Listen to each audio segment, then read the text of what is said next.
All right, welcome back to Philosophy of Strength. And this episode is going to be addressing the topic of weak points or weak point training and whether that has any value for somebody who's either just starting off training or maybe has already been training for quite a while. Now, the idea of or the term weak point training might actually not be something you're familiar with, but you will probably be familiar with the idea that I'm going to describe to you now. So weak point training, essentially what's going to happen at some point to just about everybody is that if you're trying to get good at an exercise, at some point you're going to be exposed to some information that tells you that the way to get better at that exercise is to do this other exercise. And usually the rationale that will be given is because that is working on some kind of a weak point that you have. So, for example, maybe you have been trying to get stronger at squats and you're not getting any better at them. And a coach comes along and tells you, well, if you do single leg squats, that'll balance out the slight asymmetry you have between your strength on one leg and the other. That's probably your weak point at the moment because you have a little bit of a hip shift on your squat, and then your squat will go up. Other examples would be people saying that, oh, your bench press, every time that you miss a rep, it's towards the top of the movement. So you need to work on your triceps. You need to go do some board presses and tricep push downs and get stronger triceps, and your bench press will get stronger.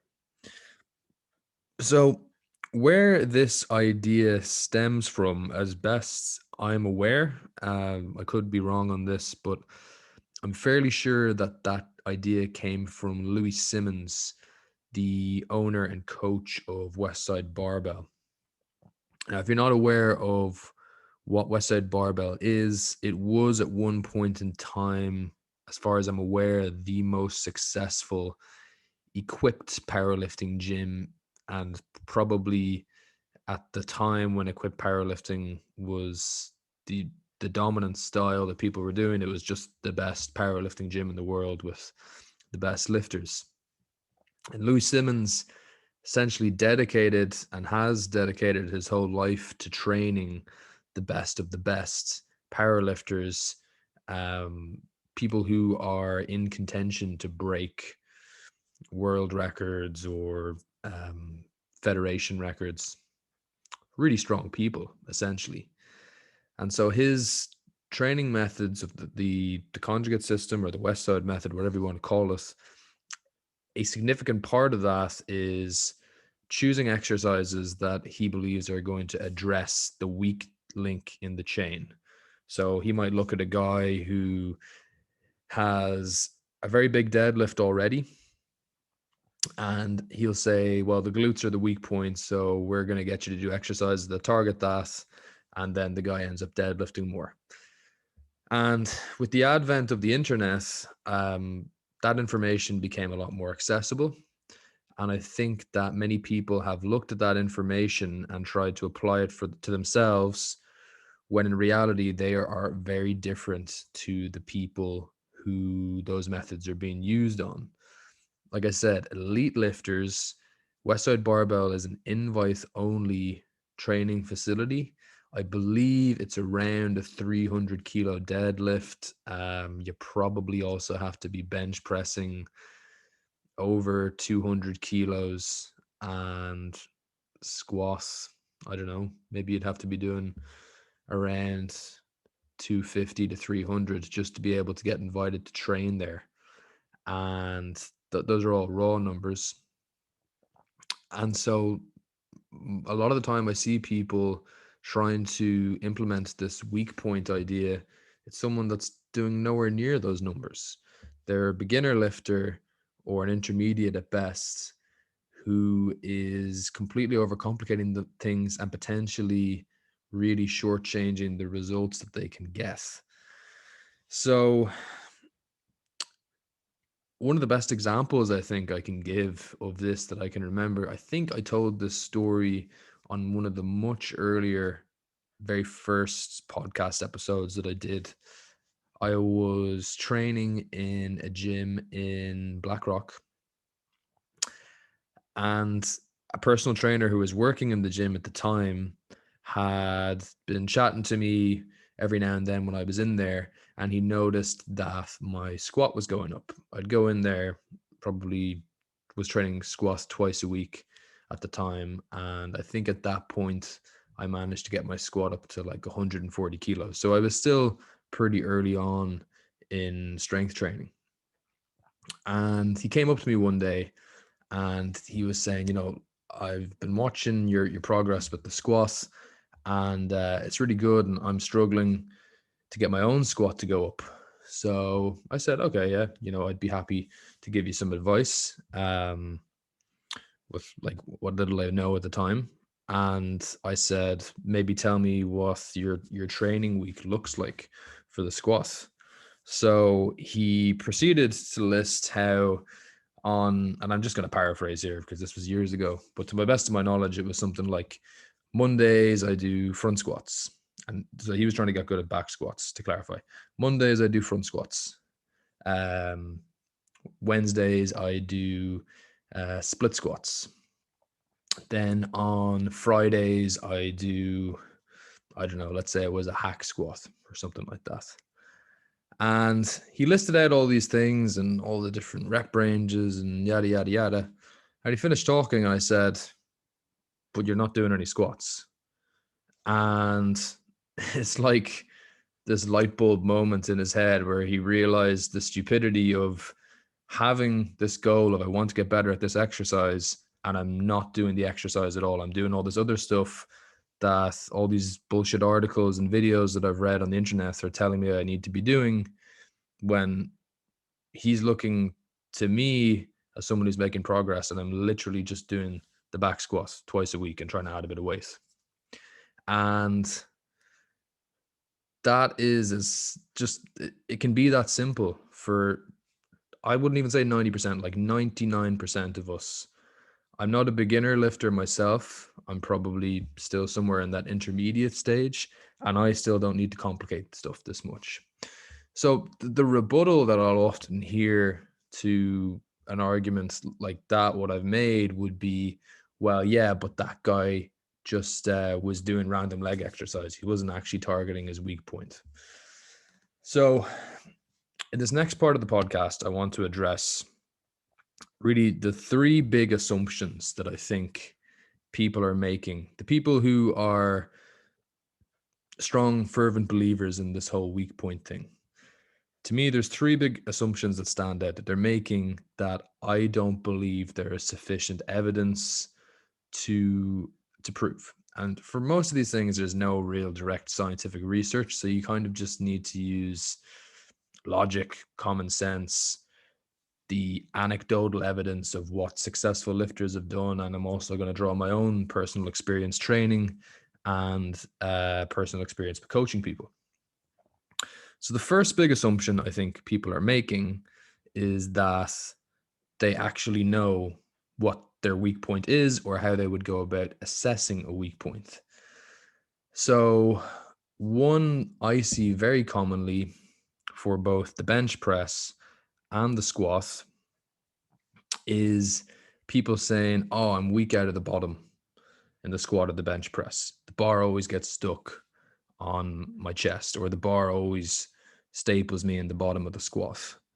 And to me, that's not indicative of a weak point. That's indicative of, that's the normal biomechanical reality of where the squat is difficult. It's very, very few people you will see failing a squat at the very top third of the rep once they've gotten past that kind of quarter squat position and are coming towards lockout. Very rarely you will see somebody miss in that position because the leverages are pretty good. At that point, it's kind of smooth sailing for most people, unless you're really just try to coast through that last part and stop pushing altogether.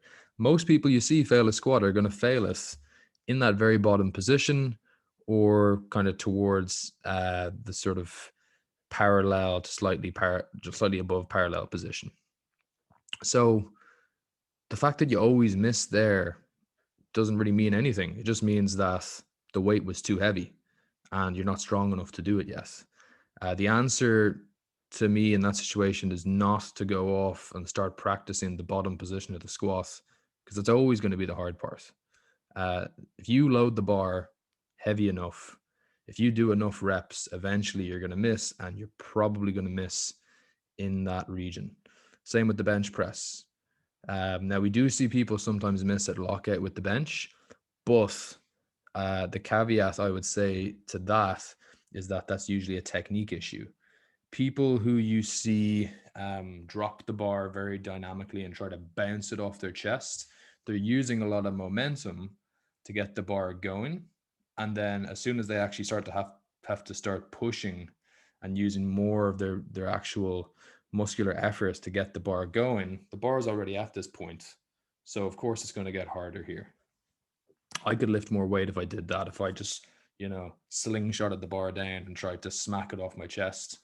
But if the weight gets heavy enough, I'm probably not going to miss at that point. I'm probably going to miss once I have to start actually pushing on the weight and it's bounced off my chest. But for somebody doing a, say, powerlifting style or even just regular tempo bench press with maybe a slight pause in the bottom, you are going to see them miss, usually just off the chest or towards the part where they're maybe sort of 2 to 4 inches above their chests. And again, this is a normal biomechanical reality. That doesn't indicate that it's a weak point. Now, there probably are going to be outliers there. And so people will also point to that, where they'll say, well, I do miss at lockout, even though I do have good techniques. That is a weak point.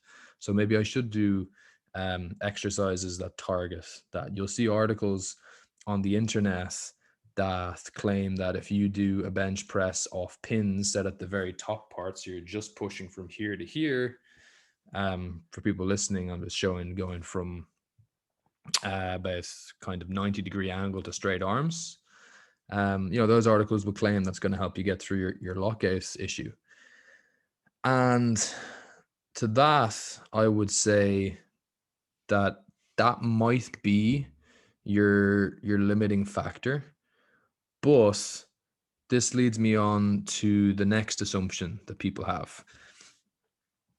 So we've covered that first assumption is that you know what your weak point is and you know how to address it. I don't think most people have the experience, the knowledge about the lifts, to be able to actually assess what a weak point is and what exercise would be suitable to address it.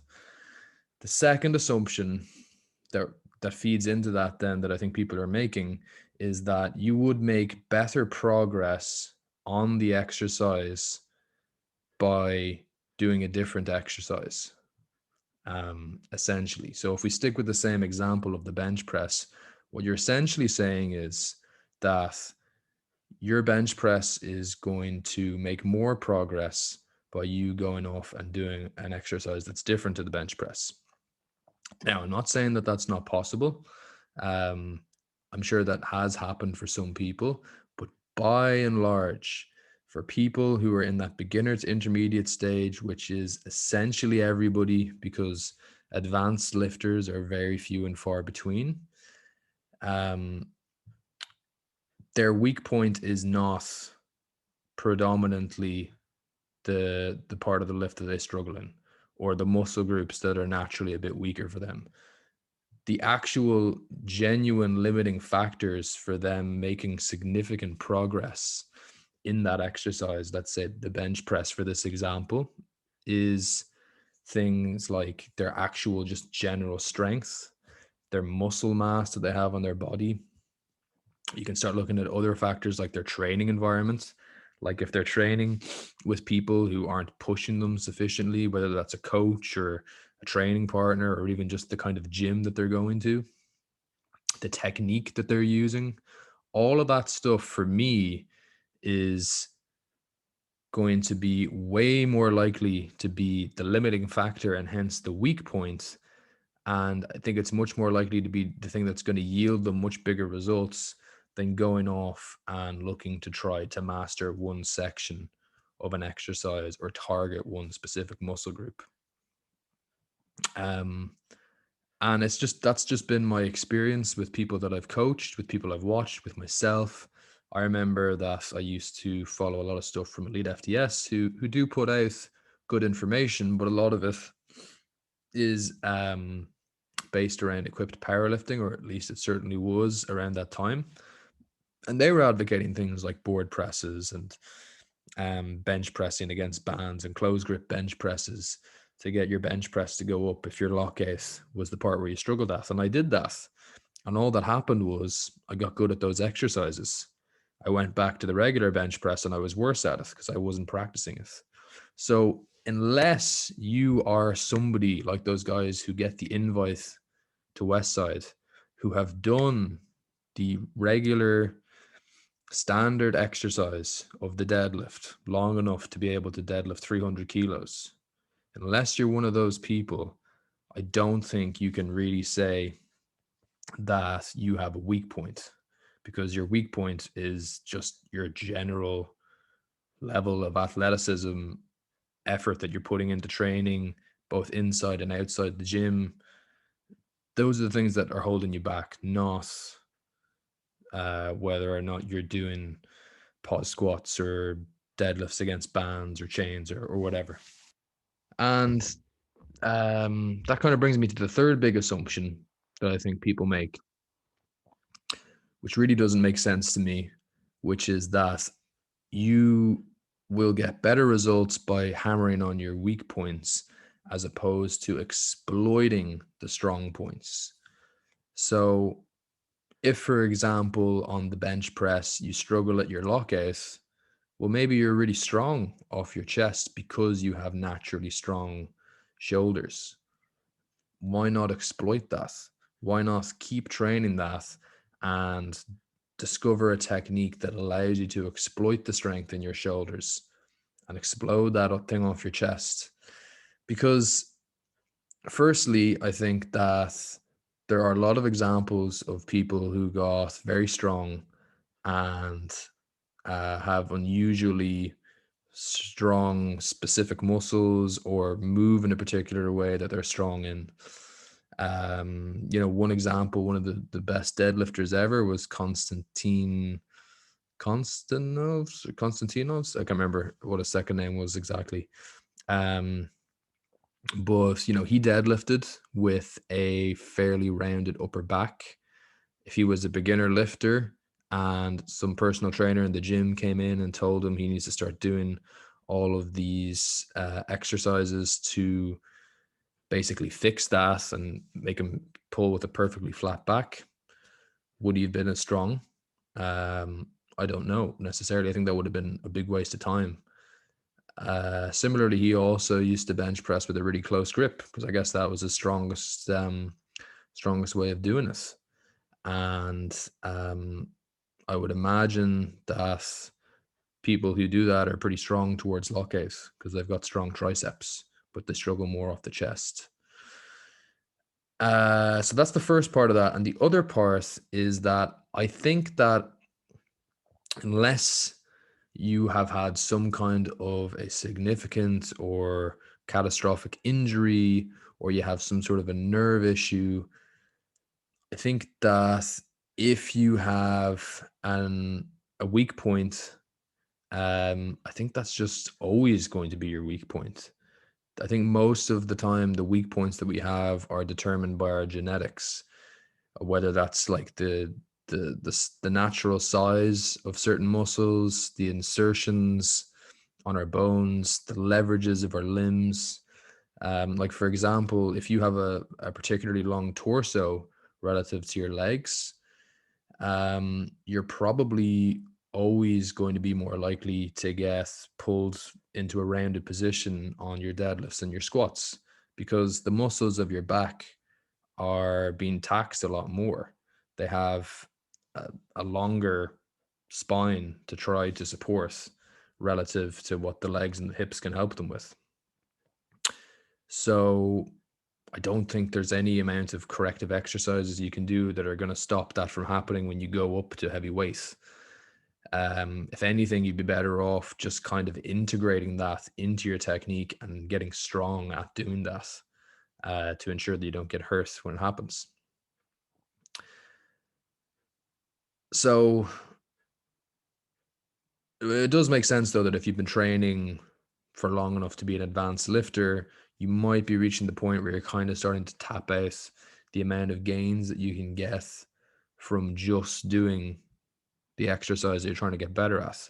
For example, um, if we look at a different sport or type of exercise like running, you could get very good at running by just doing running for the first few years.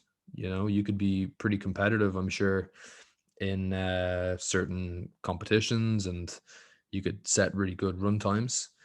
But I think once you start to push to become a more advanced runner, doing stuff that isn't running could begin to aid that, like doing some strength training, doing some power exercises, because then you can actually start looking at, well, have I tapped out the amount of or come towards the genetic potential that I have for building up my cardiovascular system, um, optimizing my running technique, and all that sort of stuff. And maybe the limiting factor now is the amount of force that I actually put into the ground in each stride. And then you could go do something different, like strength training.